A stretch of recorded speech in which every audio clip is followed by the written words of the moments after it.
খাদ্য সুরক্ষা নিশ্চিত করুন।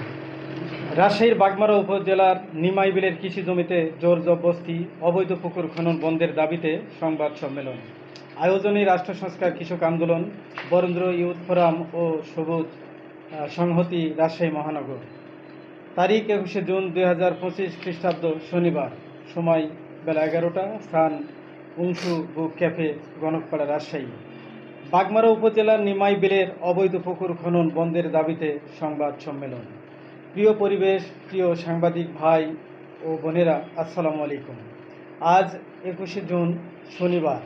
একটি অত্যন্ত গুরুত্বপূর্ণ বিষয় নিয়ে আপনাদের সাথে কথা বলার জন্য আমরা উপস্থিত হয়েছি।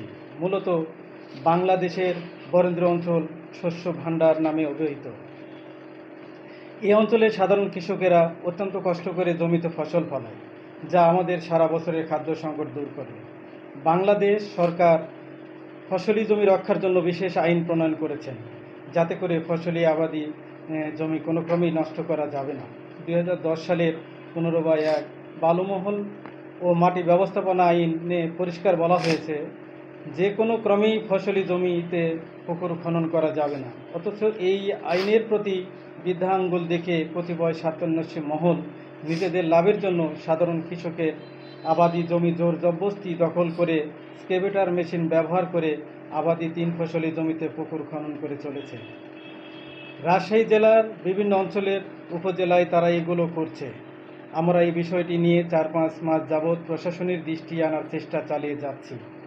সরেজমিনে এলাকা পরিদর্শন করে বিষয়টি নিয়ে বাগমারা থানার ওসির সাথে কথা বলে মামলা দায়ের করতে গেলে তিনি অস্বীকৃতি জানায়। পুকুর খননকারী স্বার্থান্বেষী মহল ভুক্তভোগীদের বিভিন্নভাবে হুমকি, ভয়, ভীতি প্রদর্শন করে তাতে কাজ না হলে তারা প্রাণনাশের হুমকি পর্যন্ত দেয়।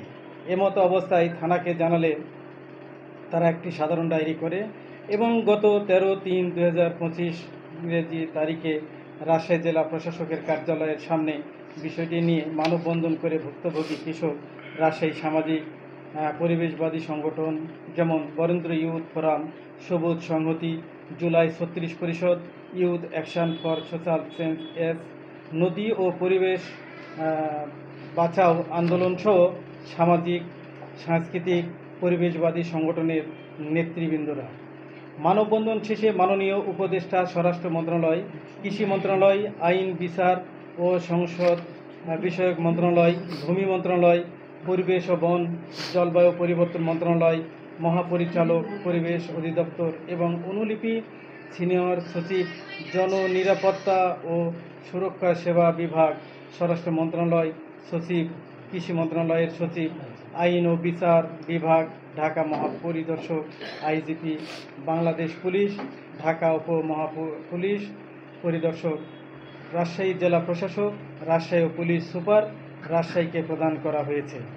এরপরেও কোনো রকম প্রতিকার না পেয়ে গত 19/3/2025 ইংরেজি তারিখে বিজ্ঞ Rajshahi senior judicial magistrate Bagmara আমলি আদালতে ভুক্তভোগী কৃষক জনাব মোহাম্মদ আফাজউদ্দিন প্রাং 60, পিতা মৃত রাহাতুল্লাহ প্রাং সাং, ধামিনকোট থানা, বাগমারা জেলা, রাজশাহী। মামলা নম্বর সিআর কেস নাম্বার 347/2025 বাগমারা, যার তফসিল বর্ণিত সম্পত্তি মোজা খর্দকোট, JL নাম্বার 72, খতিয়ান নম্বর 57, দাগ নম্বর 76, 77, 241, 332, 365, খতিয়ান নম্বর 301, দাগ নম্বর 78, 79, 330, 616, 679, 183, 224 দাগে মোট 93 একর জমির ওপর অবৈধ পুকুর খননের জন্য মামলা দায়ের করেন।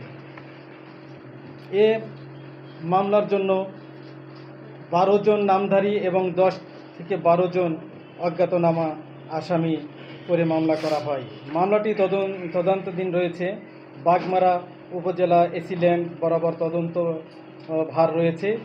একই বিষয়ে কোনো অগ্রগতি না ঘটলে গত 8/4/2025 তারিখে মহামান্য হাইকোর্ট বিভাগ একটি রিট পিটিশন দেওয়া হয়। রিট পিটিশন নম্বর 5348/2025 এবং এই রিটে বাগমারা উপজেলার পুকুর খননের স্থগিতাদেশ সহ রাজশাহী জেলা প্রশাসক, ইউএনও এসিল্যান্ডকে কার্যকর পদক্ষেপ গ্রহণের নির্দেশ প্রদান করা হয়।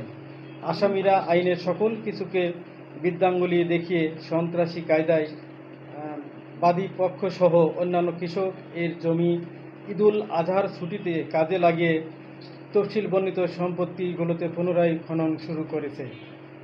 তথাকথিত কতিপয় স্থানীয় রাজনৈতিক নেতা ও ভূমিদস্যুরা এই কাজের সাথে জড়িত। বরং মামলা দায়েরের পূর্বে একটি স্ক্যাভেটার মেশিন দিয়ে খনন করছিল, আর এখন 7টি স্ক্যাভেটার মেশিন দিয়ে খনন কাজ চালিয়ে যাচ্ছে, আর প্রশাসন নীরব দর্শক এর ভূমিকা পালন করছে। অবৈধ খননের কারণে কৃষকদের আবাদ নষ্ট হয়েছে এবং জমি আবাদের অনুপযোগী হওয়ায় কৃষকেরা অনিশ্চিত ভবিষ্যতের মধ্যে পড়েছে। প্রিয় সাংবাদিক ভাইরা, বিষয়টি আপনাদের নজরে আনা হলো। ন্যায় বিচার প্রতিষ্ঠায় আপনাদের সহযোগিতা আমাদের একান্ত কাম্য। আমাদের দাবিসমূহ: অবিলম্বে কৃষি জমিতে পুকুর খনন বন্ধে দৃশ্যমান কার্যকর পদক্ষেপ নিতে হবে এবং চিহ্নিত ভূমিদস্যুদের গ্রেপ্তার করে দৃষ্টান্তমূলক শাস্তি নিশ্চিত করতে হবে। ভূমিদস্যুতায় সহায়তাকারী পুলিশ কর্মকর্তা এসিল্যান্ড ইউনোকে অপসারণ সহ তার বিরুদ্ধে শাস্তি নিশ্চিত করতে হবে। জোরপূর্বক পুকুর খনন করতে গিয়ে কৃষকের ক্ষতির পরিমাণ নির্ণয় করতে হবে এবং তার ক্ষতিপূরণ দ্রুততম সময়ের মধ্যেই নিশ্চিত করতে হবে। সমগ্র ঘটনার সুষ্ঠু তদন্ত করে এবং দোষীদের দৃষ্টান্তমূলক শাস্তি নিশ্চিত করতে হবে। রাজশাহীর বিভিন্ন উপজেলায় কৃষি জমিতে পুকুর খননের যে মহোৎসব চলছে তা অতি দ্রুত বন্ধ করতে হবে। ধন্যবাদ।